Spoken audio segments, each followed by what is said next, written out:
there is a lot of pressure to deliver and show your worth within the first 90 days in roles now.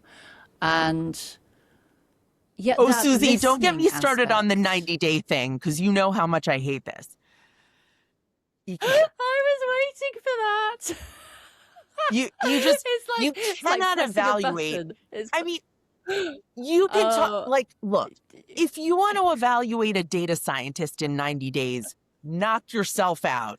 But if you want to really understand how a chief of staff operates and really gets to sort of the heart of how they operate, whether they're going to be successful, if you're looking at that in 90 days, you are delusional, because there's no way that you can build the kind of relationships and foster the kind of sort of really important networking and political maneuvering. And to some degree, I don't think it's Machiavellian, but it's something. The chief of staff comes in there and needs to make assessments and understand what's going on, and nothing is written down. And it's a very complex, complicated job.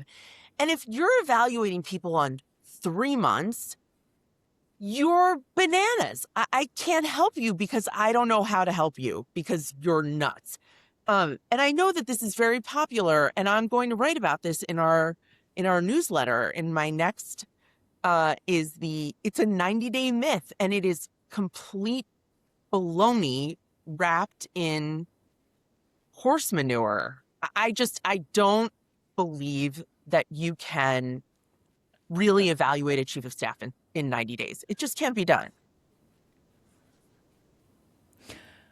no, I agree. I completely agree, because that relationship I love building, it when and we I know agree. I talk of, well, it happens sometimes, but that Yeah, relationship building, and I know I talk a lot about trust. Trust takes time.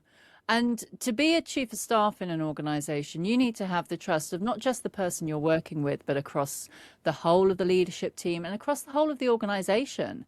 And you can't do that's that right. in 90 days, unless it's a very, very small organization where you can spend huge amounts of time doing that and not much else. It takes time, because the trust comes from when they see you actually doing what you say you're going to do. And 90 days, sorry, it's just bonkers. But you can And I want to get make some one of the point, though, political. here. I want to make one point, which is that doesn't mean the chiefs of staff cannot come in and make an impact and a difference, and a formidable one, within the first 2 weeks, right? There are things that can Yeah. happen. I mean, I think I once had a founder say something to me like, if you can't get stuff done in 90 days, then I don't need you. And, of course, we're capable of changing dynamics and processes and doing sort of surface level work that can make a difference. But the reality is, if you want to really get the full benefit of the chief of staff position and leverage it properly, you're not evaluating it in 90 days. There's just no way.